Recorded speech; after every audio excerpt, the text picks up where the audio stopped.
Hello and welcome to this short video primer on active imagination and how we can use it as a technique for self-knowing, for self-understanding, for surfacing our fears and our anxieties maybe, and also as a way of creative expression. I just wanted to go through, because I think it's quite interesting, how we can use it within therapy if we want to. It's something we can take to our therapist or our coach or ask them about, but also something that we can use in our own day-to-day life as a real tool for navigating, I suppose, the trials and tribulations of life, particularly if we find that we're having a lot of big dreams. Jung is the originator of active imagination, also talked about big dreams. So big dreams are the ones that sort of feel different.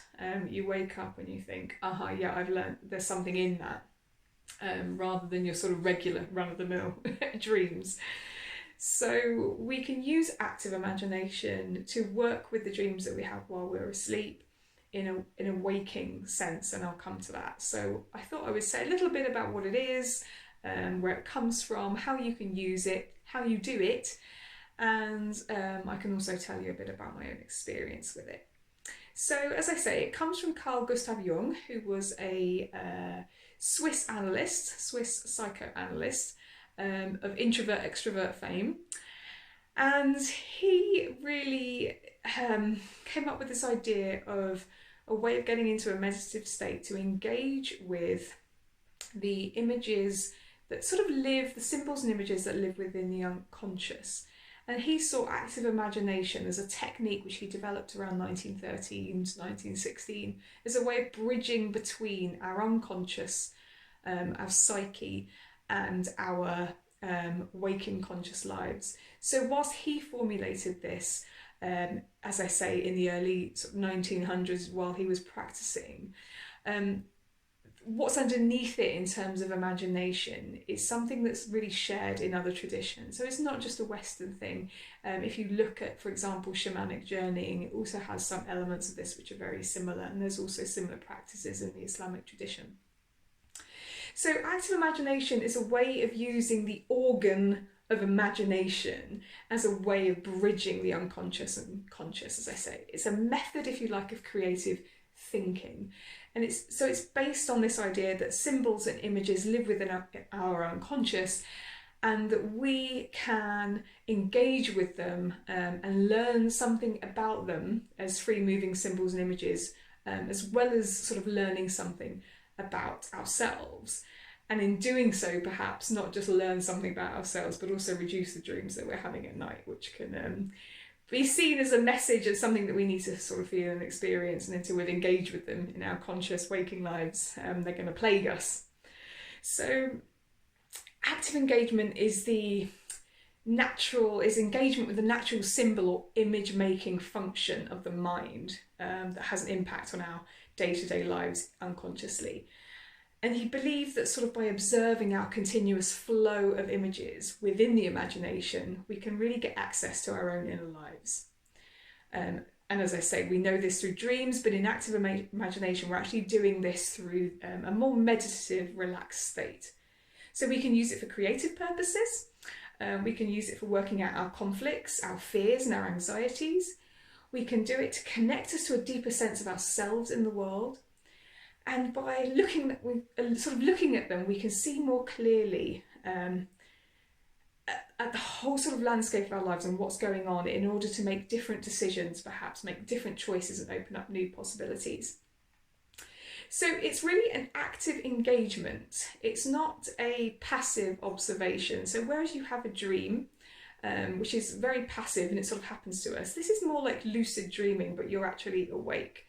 So you're moving around in your own vision and image, not as an onlooker, but as a kind of curious participant. So we're not being heavy-handed, we're not steering it. But he found that interacting with our own images really brought about healing changes. So this is what we're talking about in active imagination. So how can we use it? We can use it as a tool for sort of personal exploration. That's the one way that I would really encourage you to think about this. We can use it, so following on that idea, we can use it then to journal with, to free write from. We can use it as a way of revealing our fears and anxieties, as I mentioned, and we can sort of take that to our therapist or our coach or what have you. We can create art from it and create new expression from it. We can use it to nurture our relationship with nature. So if we're having images and working with images of things happening in the environment, of current issues, of particular species, really, aspects around climate change, we can really use it to nurture that relationship. Sort of as a follow-on from that, we can use it as a way of inviting animal guides into our life.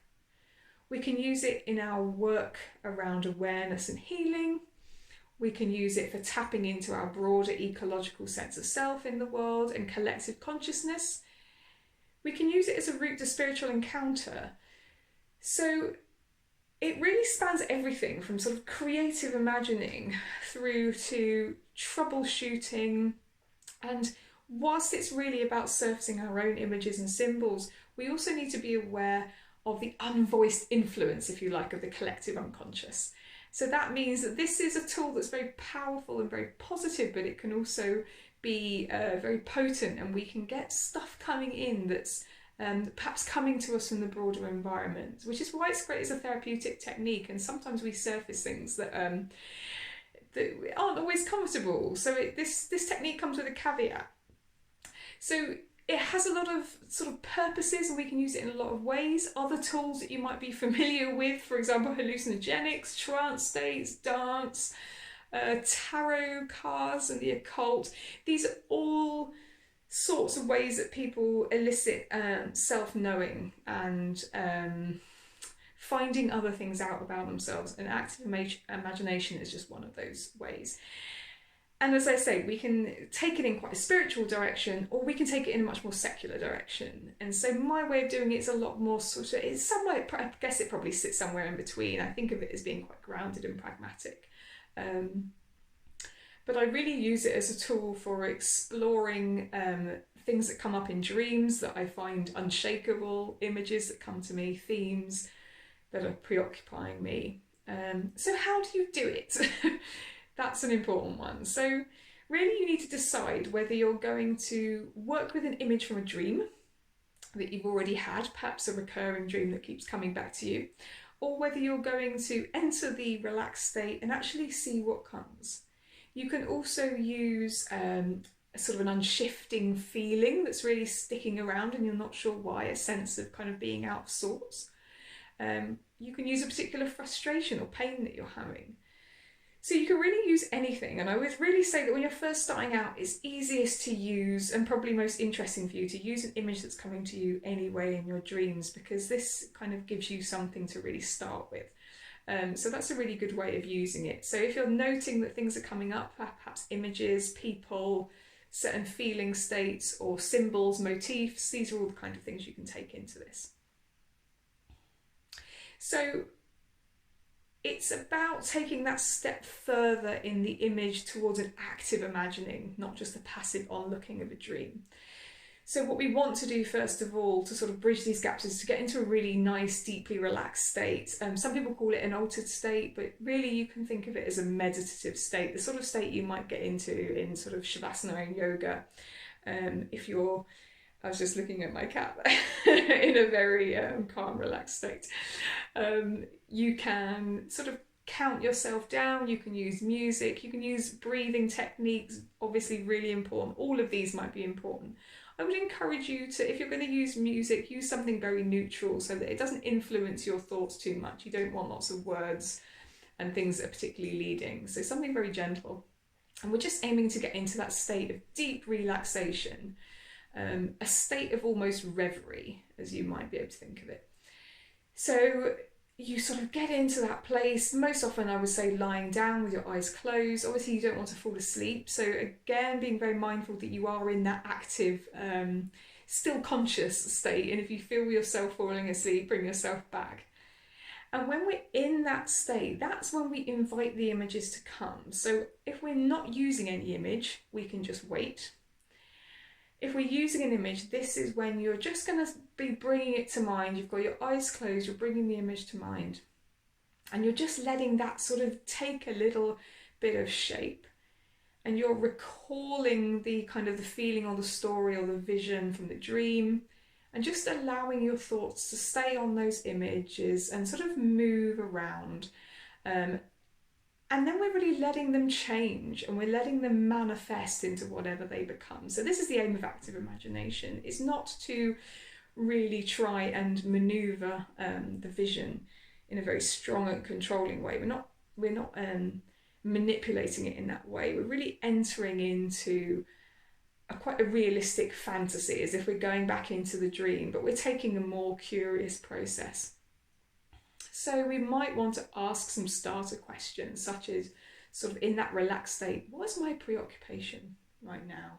What am I worried about? Or if you're bringing to mind a person or a theme, you might want to ask, what are you doing here? Why are you here? So asking a few questions to really bring the vision to life. And in this process, we're trusting that whatever comes is relevant. Whatever images, whatever warps and changes and moves comes is relevant. We're not judging it, we're just holding it in curiosity. We're letting the mind free associate to some ways, but we're never letting go of our values and our beliefs and our morals. We're not disappearing into way out there fantasy. We're engaging with our own images and visions within our own context. So as you can see, there's quite a nuanced way of imagining, and I think it's one of those things that once you do it, it makes a lot more sense when you actually try it. So the aim is to stay calm, relaxed, receptive, and for this reason, if you're doing it by yourself, it's best to use something that's not really traumatizing and not really stirring, because that could actually get worse through the process of active imagination. So you might want to save that one for when you're working with your therapist. But choose things that you want to be curious about. Anything at any time can make you emotional, and it's important to remember that, but use ones that that perhaps you feel have got a bit more sort of neutral emotion about them. Certainly when you're starting out and you're working out how to sort of manage what comes up and stuff like that. So we're just asking questions internally as a way of finding things out. That's what active imagination is. We're moving around in our own vision. So if somebody comes in, you might ask them, you might invite them back in and say, hey, why are you here? And what do you have to tell me? And you're just going to watch it unfold. But you're part of that as well. You're going with it, you're asking questions. So this is really a questioning role. You're finding things out, you're not sort of steering it, as I say. So as I say, it's important to stay in the reality of the fantasy, not skip off into the completely make-believe. I mean, that's a process in itself, but that's not what active imagination is. That's not what Carl Jung intended. So we're staying somewhat in the reality. So we stay in this then until we think we're done with it, and this can last any amount of time. It might be that you've engaged with it for a bit and you sort of feel like, oh, I'm ready to come out of this now. You might set yourself a timer for 15 minutes, in which case, you might have spent variable amounts of time there depending on how well it's gone. You really finish when you finish and when you decide you want to. And the final stage is really important. So what we're doing here, as we say, is we're creating a bridge between the unconscious and the conscious. So this stage now of actually making use of what we've found is a really important step. So you might do that by sort of verbalizing it with a therapist or with yourself. You might be writing it down. This might be the bit where you consolidate it into a piece of written work or artwork, poetry, song, just a piece of journaling. This is where we work out what you've seen and encountered and experienced. So you might want to ask yourself questions like, how was it? What stuck with you? What did you notice? Did anything make sense? So this is when your own sort of intuition and making sense of the imagining comes in. And this is where we make use of that inner knowing to interpret the sort of the symbols and the images within our context, the context of our own lives, trusting that when we get that kind of that click moment, that that clicking in, or that resonance as we might call it, that's when the new knowing arises, and that's when we've got something from the active imagination that we didn't sort of have before. So I hope that makes some sort of sense. As I say, really this is a meditative exercise where you're using your own imagination and imagery to go further, to move within the life of your own images and symbols, to find out some new things. So I use this in a very sort of basic way. Last year I was just sort of trying it out, and I had a really strong image of the salmon come to me. A big salmon that kind of came up to my face and was a big, strong, old male salmon. And I just thought, oh, wow, okay, so this came to me without first coming through a dream. It just came through that meditative state, having sort of focused on my breath for a while and just letting my mind go. And so this is an image that then I did further work on and further active imagination. So it then sort of, I welcomed it in as my animal guide. I started exploring about its folk history, about its meanings in different cultures. I did some drawings of it. I did some writing about it. As I said, I did some reading, and I really just took it on and engaged with it in a much more sort of conscious way. And I actually ended up dreaming a bit of salmon, but also of other sort of sea life. And I had one really big dream with whales, and it was fantastic. But all of this is to say that you never quite know what's going to come to you in this, but it usually has something for us. So what I came to realize in the end, that this was very much about the idea of knowing and knowledge for me. And now it's very much something I work with consciously, if and sort of where relevant. I actually have a salmon necklace, a necklace with salmon on it, and I often draw it, and I just sort of engage with the imagining of it, and I find it very fruitful in working through the themes that are relevant. So, that's a kind of, I suppose, a more spiritual, sort of animistic way of exploring this in terms of my connection with nature, which, if you follow me on social media, you know is really important to me. But you could equally use this, as I say, with a theme that's been arising in your dreams, just as a way of finding out a bit more. So, final words, it sounds quite easy, but actually it takes a bit of practice. So firstly, you just need to allow yourself to relax, and for some people that can be really quite hard in itself. And for some people with particular histories of anxiety or trauma, it can be really quite difficult. So if you do find it uncomfortable, don't force yourself. First and foremost, it's important to be safe. And I think the second thing that makes it difficult is the need to have reason and logic that many of us are driven by. So the needing to know what it means before we've even encountered the thing. So this can kind of lead us to rush in a way. So this takes a bit of time to practice. It's a practice of sort of letting go and just going with, engaging with gently and not being too overwrought. But it's a really good, simple meditative tool that we can use in our own lives and in therapy. For sort of creative engagement and expression. And just remember, there's basically no rights or wrongs. It's just about what you encounter, what you experience, and what you imagine. And, taking that as a starting point, anything is open to you. So I hope that that's given you a bit of insight into active imagination, something that maybe you can try out in your own time.